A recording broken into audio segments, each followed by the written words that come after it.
Hola a todos y bienvenidos a un nuevo video de nuestro canal de Neurología Uniboyacá. El día de hoy vamos a presentar sobre las infecciones bacterianas del sistema nervioso central. Este trabajo está realizado por estudiantes de sexto semestre de medicina que cursan la asignatura de medicina interna en su rotación por neurología, la cual es dirigida por el Dr. José Luis Bustos, neurólogo del Hospital Universitario San Rafael de Tunja.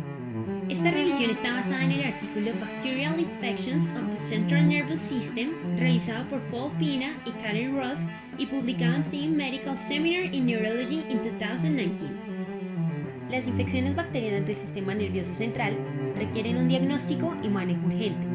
Dada su importancia, nos basamos en este artículo, el cual discute la patogenia, los organismos etiológicos, los estudios de diagnóstico, el diagnóstico diferencial y el tratamiento de la meningitis bacteriana aguda, así como también el absceso epidural espinal y el absceso cerebral.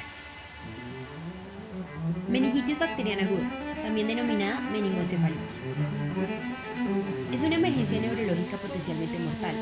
Se define como una infección purulenta en el espacio subaracnoideo, que se asocia con inflamación de las meninges, el parénquima cerebral y la vasculatura cerebral. Es de resaltar que las tasas de mortalidad y complicaciones son altas. Por ello se debe hacer un diagnóstico ágil y una antibiótico-terapia precoz, para lograr que mejore la sobrevida del paciente. La meningitis bacteriana sigue siendo la infección purulenta más frecuente del sistema nervioso central. A modo de historia, la introducción de las vacunas conjugadas provocó que los casos de meningitis bacteriana adquirida en la comunidad disminuyeran sustancialmente desde la década de 1990. Sin embargo, su tasa de mortalidad no sufrió ninguna modificación. También es importante mencionar que la historia epidemiológica de la meningitis bacteriana es un gran triunfo de los esfuerzos de salud pública, donde destacó la prevención, consiguiendo que Haemophilus influenza tipo B, que fue común en niños y neonatos, después de implementada la vacuna, disminuyeran más del 90% de los casos. Más tarde, la vacunación contra Streptococcus pneumoniae y Neisseria meningitidis redujo aún más la carga de la meningitis bacteriana adquirida en la comunidad, y el uso de antibióticos profilácticos en mujeres gestantes colonizadas con estreptococos del grupo B ha disminuido la transmisión de este patógeno de madre a hijo, evitando la meningitis en recién nacidos y lactantes. Así, se logró disminuir la incidencia de esta enfermedad, consiguiendo desplazarla a edades más avanzadas. En cuanto a su etiología, vemos que a pesar de la vacunación y prevención, surgieron cepas no vacunales en la patogénesis de la meningitis bacteriana, siendo el responsable en adultos el Streptococcus pneumoniae, representando más del 50% de las meningitis bacterianas adquiridas en la comunidad, y la neumonía neumocócica es la afección predisponente más común para desarrollar meningitis neumocócica. Los factores predisponentes son la sinusitis y otitis media, la inmunodeficiencia, los implantes cocleares y la fractura del cráneo acompañada de fuga de líquido cefalorraquídeo. Este microorganismo tiene la tasa de mortalidad más alta y cuenta con un riesgo mayor de complicaciones. Neisseria meningitidis es la segunda causa más común de meningitis bacteriana y la causa principal en niños y adolescentes de 2 a 18 años de edad. La vacuna tetravalente meningocócica contiene los serotipos A, C, Y y W135, pero no contiene el serogrupo B, que causa el 60% de las meningitis meningocócicas. Es importante también recalcar que Neisseria meningitidis coloniza la nasofaringe, lo que resulta en un estado de portador asintomático. Entre sus factores de riesgo asociados vamos a encontrar la deficiencia de componentes del complemento, la asplenia o incluso aquellas personas en hacinamiento tienen un riesgo especial de desarrollar meningitis meningocócica. Se pueden predecir varios patógenos meningios en función de los factores predisponentes, es decir, que la Listeria monocitógenes se debe considerar en pacientes recién nacidos, en ancianos, diabéticos, inmunocomprometidos o embarazadas. Es importante recordar que esta bacteria es la única que causa encefalitis del tronco encefálico. Las especies de Staphylococcus aureus se deben considerar en aquellos pacientes que se sometieron recientemente a un procedimiento neuroquirúrgico o en aquellos con endocarditis. En pacientes posquirúrgicos hay riesgo de meningitis debido a bacilos gram negativos. También se encuentra en pacientes con otitis, sinusitis o mastoiditis. Los pacientes con enfermedades crónicas o inmunocomprometidos tienen riesgo de meningitis debido a múltiples agentes causales como Streptococcus pneumoniae, Listeria monocitógenes, Haemophilus influenza, bacilos gram negativos y Streptococcus agalacti. El cuadro clínico se caracteriza por la tríada clásica de meningitis bacteriana, la cual consiste en fiebre, rigidez nucal y dolor de cabeza. Sin embargo, debemos tener en cuenta que puede estar ausente en algunos pacientes. También se pueden evidenciar signos y síntomas adicionales, como lo son el vómito, disminución del nivel de conciencia y fotofobia. Al examen físico se deben incluir pruebas de rigidez nucal, la cual está presente en aproximadamente el 80% de los casos. Esta se comprueba flexionando pasivamente el cuello del paciente y es positiva cuando el examinador nota una resistencia significativa a la flexión. El signo de Kernig y el signo de Brusinski son los signos clásicos. Sin embargo, estos tienen una baja sensibilidad y su utilidad en el diagnóstico es cuestionable. La piel de los pacientes también debe ser examinada para evaluar la posible presencia de erupción petequial, la cual es altamente sugestiva de meningococcemia. Para realizar los estudios diagnósticos, el personal del departamento de emergencias debe obtener análisis de sangre para iniciar tratamiento antibiótico empírico dentro de los 60 minutos posteriores a la llegada del paciente.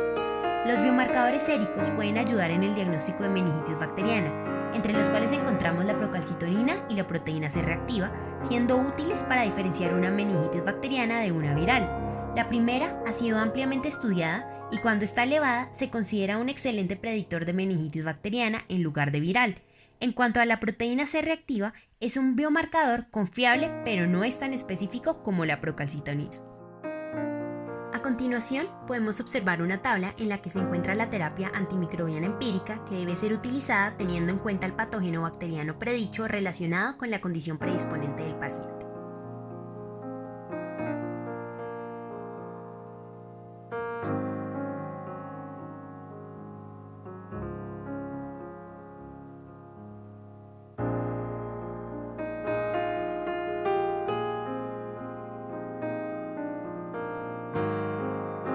El diagnóstico de meningitis bacteriana se establece mediante el análisis del líquido cefalorraquídeo. Es importante que el médico considere en el paciente la presencia de ciertos aspectos clínicos, como lo son déficits neurológicos focales de nueva aparición, convulsiones, papiledema, alteración del nivel de conciencia o estado de inmunosupresión, los cuales requieren de una tomografía antes de realizar la punción lumbar. Signos de inestabilidad hemodinámica, de coagulopatía o de sepsis grave también pueden dar lugar a un retraso en la realización de dicho procedimiento. Cabe destacar que el patógeno meningio puede identificarse por cultivos de sangre, lo cual puede brindar un mayor tiempo para estabilizar al paciente antes de realizar la punción lumbar. La punción lumbar se realiza con el paciente en posición de decúbito lateral. Una presión de apertura mayor a 180 milímetros de agua es un hallazgo esperado en la meningitis bacteriana. El recuento de leucocitos en el líquido cefalorraquídeo está significativamente elevado en la mayoría de los pacientes con meningitis bacteriana, con un predominio de leucocitos polimorfonucleares. El recuento de leucocitos en el líquido cefalorraquídeo puede superar los 1000 milímetros cúbicos. Sin embargo, pacientes que se encuentran en terapia inmunomoduladora, pacientes sépticos o con neutropenia a menudo pueden presentar recuentos leucocitarios bajos.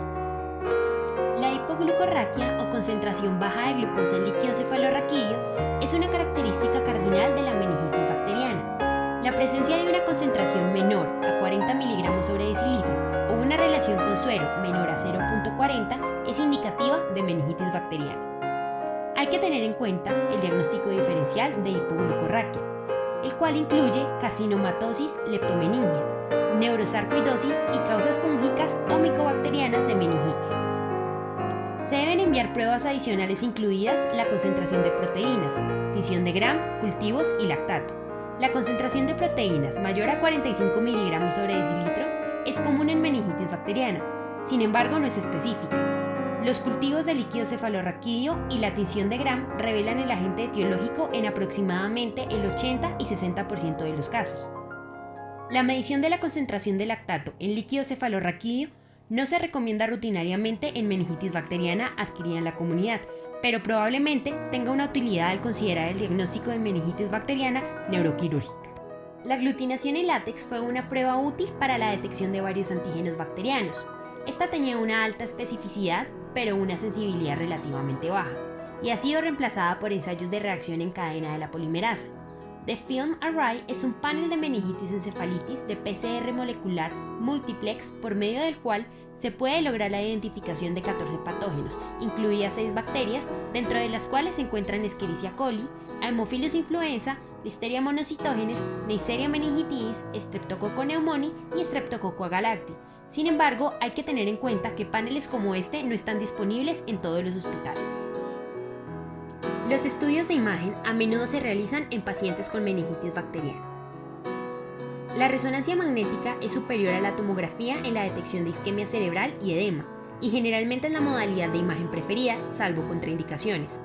Con la administración de gadolinio, a menudo se observa realce meningio, y aunque no es tan específico, puede ayudar en el diagnóstico.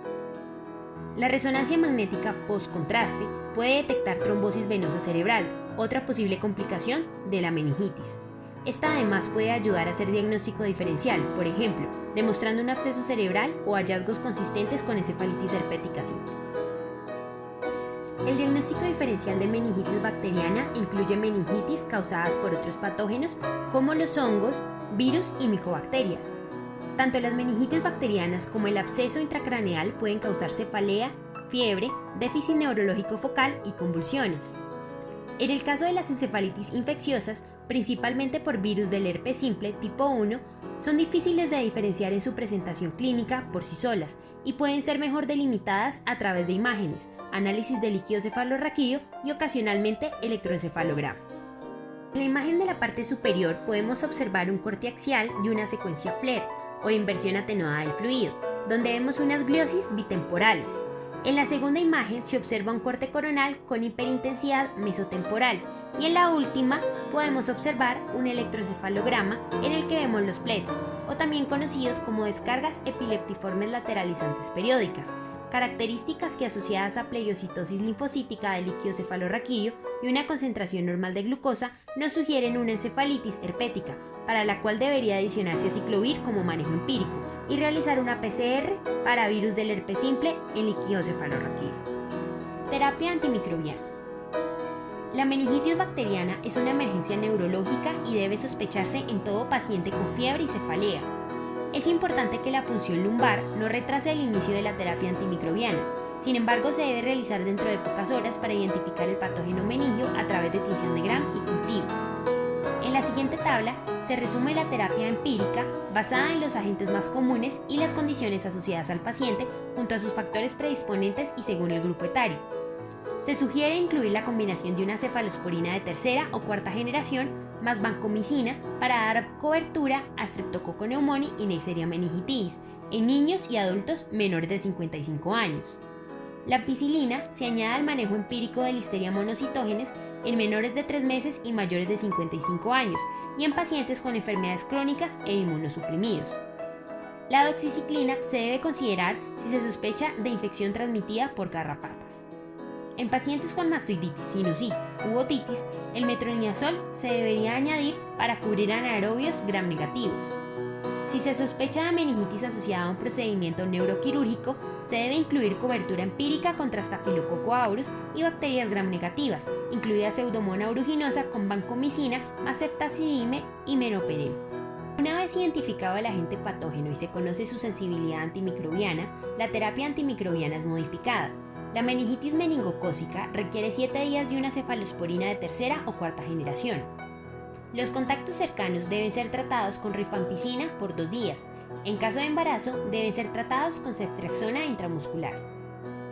Las meningitis neumocócicas requieren antibiótico terapia con cefalosporinas de tercera o cuarta generación intravenosa por 14 días. La meningitis por listeria requiere tratamiento con ampicilina por 21 días, más gentamicina en enfermos críticos. Se recomienda repetir el análisis de líquido cefalorraquídeo 24 a 36 horas después de iniciado el manejo. Si los cultivos continúan siendo positivos, se debe considerar resistencia a la antibiótico terapia y debe escalonarse el tratamiento. La terapia complementaria debe incluir manejo con dexametasona a dosis de 10 miligramos intravenosos cada 6 horas por 4 días. Idealmente debe administrarse 15 a 20 minutos antes del antibiótico y no después. El tratamiento temprano con dexametasona ha demostrado mejorar los resultados en pacientes con meningitis bacteriana, disminuyendo la tasa de mortalidad. Principalmente ha demostrado incrementar la supervivencia en casos de meningitis neumocócicas. Asimismo, ha demostrado disminuir el riesgo de sordera en niños con Haemophilus influenza. Complicaciones. Ocurren en las meningitis bacterianas aun cuando tienen un manejo inicial adecuado. Las más comunes son hidrocefalia aguda que ocurre en un 5% de los pacientes. La sospecha clínica de hidrocefalia aumenta en pacientes comatosos. Las convulsiones ocurren en el 17% de los pacientes con meningitis bacteriana adquiridas en la comunidad y es un factor de mal pronóstico, aumentando el riesgo de muerte a más del doble. La epilepsia puede ser consecuencia de meningitis por neumococo y ha sido reportada en más del 50% de los niños. La hipertensión intracraneal, cuyo manejo debe incluir diuréticos osmóticos, además de tratar la fiebre, la hiperglicemia, levantar la cabecera de la cama, la sedación se puede considerar para disminuir el metabolismo cerebral. Otras complicaciones que se presentan son edema cerebral, trombosis venosa cerebral, ACV isquémico, ACV hemorrágico, empiema subdural, abscesos cerebrales. Las meningitis neumocócicas tienen la tasa más alta de complicaciones persistentes e incluyen pérdida de audición, déficit focales como debilidad, deterioro cognitivo y epilepsia. Pronóstico. Varía dependiendo del agente causal y sus complicaciones potenciales. Se ha documentado una tasa de mortalidad más alta en meningitis neumocócica del 20 al 30%, comparando con menor mortalidad por meningitis meningocócicas del 7%.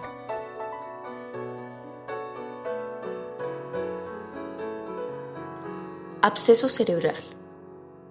Se desarrolla por una infección supurativa directa, puede ser de un foco contiguo de infección como por ejemplo sinusitis frontoetmoidal, otitis media crónica, mastoiditis e infecciones dentales. Puede presentarse infección en un sitio distante y diseminarse de forma hematógena. Entre los sitios encontramos a nivel de los pulmones, la piel, por una endocarditis, un absceso intraabdominal o por una infección del tracto urinario. Por último, puede presentarse esta infección por inoculación directa de un traumatismo craneal o por un procedimiento neuroquirúrgico. En alguno de los casos, el 20 al 30%, no se identifica ninguna fuente de infección. En su etiología, los patógenos más comunes que encontramos en el absceso cerebral asociados a sinusitis paranasal se destacan: Streptococcus milleri, especies de Haemophilus, especies de bacteroides, Staphylococcus aureus y enterobacterias. Cuando el absceso cerebral se asocia a una infección dental, se destacan Streptococcus, Bacteroides fragilis y Fusobacterium. Se ha evidenciado que el sitio más común de infección fuera del sistema nervioso central para la diseminación hematógena y una posterior formación de abscesos cerebrales son los pulmones. Cuando se asocia a un absceso pulmonar o empiema, se destacan las especies de Streptococcus, Staphylococcus, Actinomyces, Fusobacterium y Nocardia asteroides. Si la fuente de absceso es una endocarditis, puede ser causado por Streptococcus viridans y Staphylococcus aureus. En su presentación clínica, los síntomas más característicos que se van a presentar son fiebre, dolor de cabeza y vómitos. En algunos casos puede generar convulsiones o déficit neurológicos focales. Por otra parte, puede ser diagnosticado por medio de TAC o resonancia magnética, pero se ha demostrado que la resonancia magnética es el estudio imagenológico preferido. A continuación podemos observar en el cuadro A que se presenta un absceso cerebral por imagen de resonancia magnética ponderada en T1. Demuestra la presencia de un absceso temprano con edema circundante en el lóbulo temporal derecho.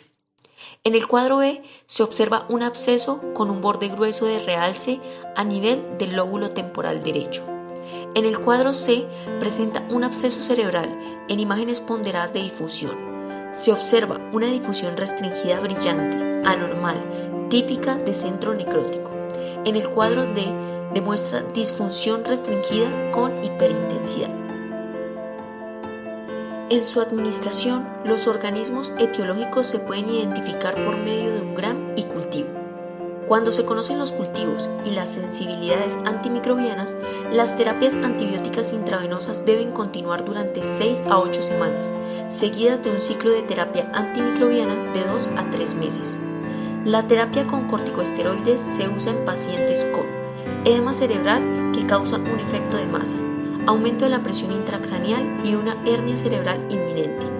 La terapia antiepiléptica profiláctica se realiza durante el tratamiento y un mínimo de 3 meses después de la cirugía.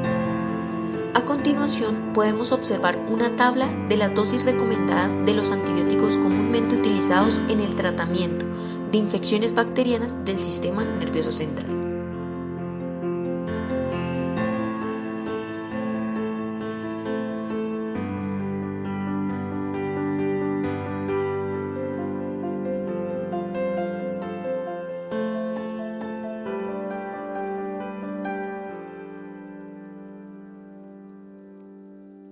Absceso epidural espinal. Generalmente el paciente desarrolla dicha alteración en el espacio anterior o posterior a la médula espinal. Son la segunda causa de lesión medular de origen infeccioso. La edad de presentación oscila entre los 45 y 60 años con una relación de género 2:1 hombre-mujer respectivamente. La presentación clínica del mismo se divide en 4 etapas. La primera se caracteriza por un dolor de espalda solitario. En la segunda etapa presenta dolor articular en las extremidades o dolor en una distribución dermatómica. En la tercera etapa aparecerán paresias, pérdida de sensibilidad y pérdida de esfínteres. Y en la cuarta etapa se presenta parálisis completa de los músculos apendiculares. Además, es importante resaltar que el paciente referirá una sensación de debilidad desde el inicio del cuadro clínico asociada con un cuadro febril. Para hablar del absceso epidural espinal, es importante determinar la patogenia y el organismo etiológico. Dentro de estos, el principal y más común será el Staphylococcus aureus. El mecanismo de diseminación se puede dar de diferentes formas, de las cuales resaltan las siguientes. Primero, como resultado de una diseminación hematógena durante el curso de bacteremia, desde un sitio remoto. Segundo, de un sitio contiguo de infección vertebral, osteomielitis, discitis o abscesos paravertebrales. Tercero, extensión directa de la infección por úlceras de presión, heridas abdominales o abscesos del psoas. Cuarto, trauma que causa un locus minoris resistente permitiendo siembra hematógena. Y por último, inoculación directa durante la instrumentación espinal o analgesia epidural. El diagnóstico diferencial se debe hacer con patologías como osteomielitis, que es una inflamación del hueso ocasionada por una infección, generalmente en las piernas, los brazos, la columna, teniendo en cuenta infecciones adyacentes. Discitis, mielitis, síndrome de Guillain-Barré. Es muy importante tener en cuenta el cuadro clínico con el que cruza el paciente desde el inicio y su evolución. Finalmente, respecto a los estudios diagnósticos más utilizados y con gran importancia se encuentra el hemograma completo con sedimento, en el cual se espera encontrar leucocitosis mayor a 12/109 células por campo en el 90%. La sedimentación es un mecanismo de alta especificidad y baja sensibilidad. El examen neurológico, puesto que sus hallazgos son muy importantes para determinar la alteración. Y la resonancia magnética, en la cual se espera encontrar la extensión y localización del absceso. La descripción clásica se da como una colección en el espacio epidural, hipointensa en secuencia T1 e hiperintensa en la secuencia T2. La administración de galodino permite ver con claridad la membrana del absceso. Para el tratamiento se utilizará la vancomicina y cefalosporinas de tercera y cuarta generación, ya que con estos antibióticos cubre Staphylococcus aureus y bacilos gram negativos. Es posible que se requiera una laminectomía descompresiva emergente en uno o más niveles con drenaje del absceso. Pronóstico. El pronóstico depende mucho del mecanismo de lesión presente en la médula espinal. Se debe tener en cuenta los siguientes 4 componentes: compresión medular, suministro de sangre arterial, trombosis arterial o venosa, tromboflebitis séptica. Además, las complicaciones pueden incluir absceso cerebral, daño cerebral, infecciones óseas, dolor de espalda crónico o daño neurológico. Para concluir, la meningitis bacteriana aguda y el absceso epidural son consideradas emergencias neurológicas. Una vez que se sospecha de una meningitis bacteriana, se debe dar inicio a tratamiento empírico mientras se da espera a los resultados del hemocultivo. La neuroimagen emergente se debe indicar en todo paciente con dolor de espalda y fiebre. El nivel de neuroaxis en imagen se debe determinar por examen neurológico, siendo más notable la presencia de sensibilidad y debilidad apendicular, presente en brazos, piernas o ambas. El absceso cerebral se caracteriza por fiebre, dolor de cabeza y vómitos. No hay necesidad de un neurólogo para diferir del diagnóstico de meningitis. El conocimiento neurológico es crítico para urgencias diagnósticas. De esta forma, disminuir mortalidad y morbilidad. Gracias por quedarte hasta el final. Si te gustó este video, no olvides darle manito arriba, activar la campanita de notificaciones y suscribirte a nuestro canal. Nos vemos en un próximo video.